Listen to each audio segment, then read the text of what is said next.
强台巴威逐渐逼近台湾宜兰县暴风圈侵袭几率超过90%。总统赖清德上午提前到兰指部视察防台的情形，带一块来看。主播马上带你来关心强台巴威台风的最新消息。好，根据气象署的最新资料呢，这个强台巴威台风呢已经渐渐逼近台湾了，而且呢，宜兰地区是首当其冲。因此呢，早上的时候，总统赖清德也来到了兰指部，要视察宜兰部队这边的防台准备状况，带你一起来看现场状况。如果路径不变的话，在今天下午就会发布海上台风警报。明天清晨会发布陆上台风警报。另外呢，根据宜兰地区容易淹水的检视地区，我们也已经预置兵力。同时呢，供作战区调度的也有7000多员的国军弟兄，这样的准备也非常周到。好，可以看到总统赖清德除了对部队加发加菜金之外呢，还视察了包含微型车，而这个微型车呢，就是针对如果有乡间小道的讯号都已经被阻断的话呢，它就可以提供讯号。另外呢，总统也视察了装土机以及突击舟，因为它们的体积比较狭小，因此呢，如果有乡间小道呢有淹水或者是有灾情的状况，都是可以方便进去救灾的。以上是现场为你掌握的最新情形，现场时间交还棚内。巴威台风恐怕会以强台之姿影响台湾，气象署在稍后下午2点半也会发布海警。那么周5、周6影响是最为剧烈，就怕带来致灾性的风雨。那么很多人也赶紧来囤物资备战了。那我们透过义军主播来带我们一块来看。好，先提醒大家，巴威台风马上就要来了，而且这次台风体积真的非常的巨大，所以不管它到底会不会登陆，这周6呢，全台的风雨都会非常的有感。好，那说到台风登陆，不少网友也开始热烈讨论啦，说前总统蔡英文曾经在他的任内缔造了连续1400多天都没有台风登陆的罕见纪录，所以还开玩笑说他手中是不是藏有一只所谓的台风遥控器啊？那蔡英文呢，在昨天也幽默回应了这一个迷因梗，他说：“我们先不管什么台风遥控器了，如果真的有这个东西希望它只有一个按钮，就是可以让台风转弯。更重要的提醒大家，一定要提前做好准备，因为说到这次台风路径其实非常的危险，它完全不受中央山脉阻挡，所以强风会直接灌进西北部，尤其是我们的北部地区，一定要严防13级的强阵风哦。好，这个风力到底有多可怕？我们来看到10到11级呢，就可能造成树木断裂，连走路都会很困难。那12级到13级一些比较不稳的建筑物都可能会毁损，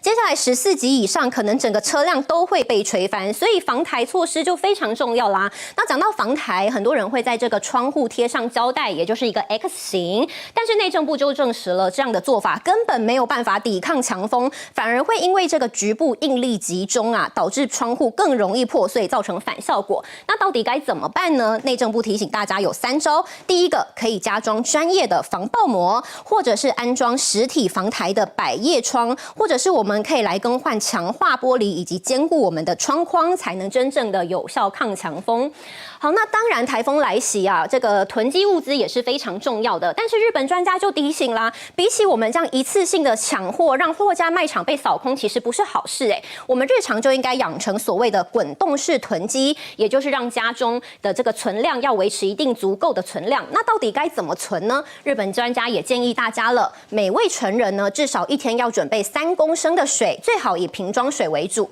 那另外可以准备这个卡式微丝炉，可以来加热食品。主食的部分呢，我们可以准备白米或泡面。蛋白质部分，鱼类跟肉类的罐头一定要准备好，还可以准备一些蔬菜汁或是耐放的蔬果，像是洋葱、马铃薯，可以补充我们的养分。那么如果家中有婴幼儿的话，建议可以提供一些他喜欢的零食饮料，降低他的焦虑感。那家中有长辈的话，很重要，一定要维持这个好吞咽的营养品，来随时补充它能量的不足，提供给大家参考咯。巴威台风真的是来势汹汹，渔民担心说会受到影响，早早就进港要躲避台风。从上午5点多开始排队，要在基隆的渔港卸货，因为渔获量大，预计将要一路卸到今天晚间。实际情况连线给记者李允勋。顶着太阳，渔民推着推车从船上运下来一包又一包的冷冻套 Q， 装进箱子里，就是要趁着巴威台风来袭前最后一天好天气，赶紧来卸货。你们几点就开始来卸了？我们10点开始卸，就开始卸了。那下多久？晚上？应该到晚上。台风即将逼近，基隆的正滨渔港，不少渔民担心巴威台风来势汹汹，船只都在今天进港躲台风。许多渔民忙着卸货，从早上5点多就有20多艘渔船排队等待卸货，可能要一路卸到晚上。因为整座渔港都是冷冻货柜，渔民也在跟时间赛跑。用人力将一箱箱的渔货放上输运带，装进货车里。有中盘商也担心风雨来袭，可能会弄湿箱子，渔货也可能会坏掉。东西也都会坏掉，纸箱都会湿掉，所以我们要赶快，尽量赶快都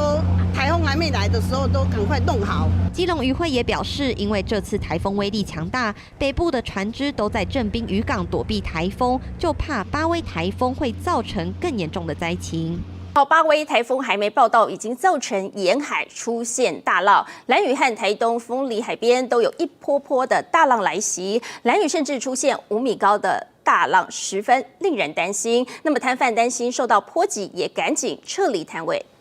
巴威即将来袭，即便台风还没到，兰屿海边却已掀起4、5米的大浪，打在堤防上还溅起超高水花。拉远一看，海面上还有一波波白浪从远方攻势猛烈，不断冲到海滩上，十分吓人。担心强台威力，兰屿摊贩赶紧动员机械，把摊位撤离海边，就怕大浪来袭会遭殃。台风天来，准备要撤离摊位哈，一排排摊位都被搬走，就连渔民都赶来把渔船拴紧，做防台准备。镜头转到台东市丰里海边，这里紧邻太平溪出海口，也出现一波波长浪，阵阵海浪拍打声，声势吓人，还有海水倒灌的现象，海浪不时会打进灌溉水圳出海口。担心浪况，警车也来巡视查看。受台风外围环流影响，即便台东不是首当其冲，海况仍十分猛烈，民众加紧脚步，防台准备。确实呢，在稍后2点半的时候，气象署呢就会发布海上台风警报了。那至于在明天清晨有机会呢发布陆上台风警报，我们先来看一下现在的卫星云图啊。这巴威台风还是非常的强，虽然说它现在经过的环境啊，海温稍微变得低一点点，而且呢上方有一点干空气吹下来，它现在稍微有点减弱，但是呢还是一个强烈台风。你来看到它的近中心最大风速每秒还是有51公尺哦，而且7级风的暴风半径还是维持在380公里，所以它还是一个非常胖的台风。那刚刚的最新一报啊，现在看起来呢路径稍微有一点往北修，我们就来看一下各国路径上面的最新预测。好，现在大家预测的已经差不多了，现在看起来有机会呢，这个巴威台风的中心是从我们的台湾的北部近海或是宜兰近海这边擦边过，但是现在来说的话，还是有一点点机会，可能是走西北台，那或者是说呢，也是有机会啊中心登陆台湾。不管如何，它的7级风暴风半径现在是有380公里，所以我们也再度提醒大家，我们已经不管它中心到底会不会登陆了，现在对于我们台湾来说，真的是要严加戒备。暴风圈呢，预计是在礼拜5的下午就会碰触到海警线，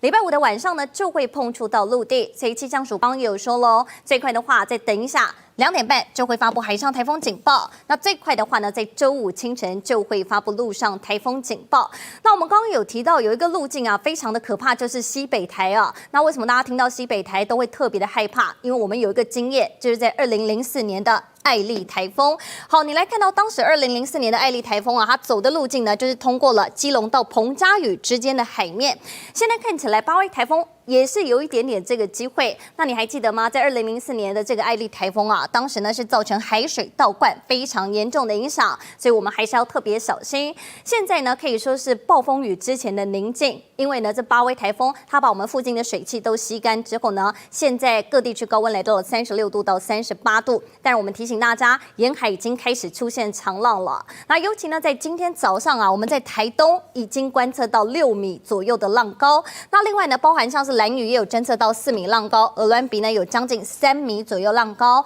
尤其礼拜5、礼拜6真的是要特别注意哦。你来看到周6的浪高预测，包含沿海地区要慎防，容易会有3到4米左右的长浪。北海岸东半部跟鹅銮鼻都是要特别注意的。那至于在雨势方面呢，我们一起来看看。好，雨势方面，其实从今天天的深夜开始啊，包含北台湾还有宜兰就容易会出现一些间歇性的阵雨。那礼拜五晚上呢，到礼拜六这一整天会是八威台风影响我们最明显的时候，全台各地呢都是要注意啊，容易会有一些局部性的较大雨势出现。那你来看到，尤其呢是在中部以北的山区，容易会有豪雨等级以上的雨势，这样的雨势呢非常惊人，所以呢防台作业从现在就可以开始准备喽。那另外呢，在台风远离之后，还有要注意的就是西南风，到时候呢在礼拜六的晚上到礼拜天的一整天，尤其南台湾容易会有一些局部较大雨势发生的机会，所以我们最后帮您统整了这几点的小叮咛哦。好，八威台风现在看起来来势汹汹，礼拜五、礼拜六会是影响最剧烈的时候。等一下2点半，气象署就会发布海上台风警报了。陆上台风警报呢，预计是在明天的清晨发布。礼拜五的晚间，暴风圈会碰触到陆地，到时候礼拜五的晚上风强雨骤，尤其礼拜六一整天会是台风影响我们最明显的时候，所以防台作业现在就可以开始准备了。以上是帮您掌握到的台风动态。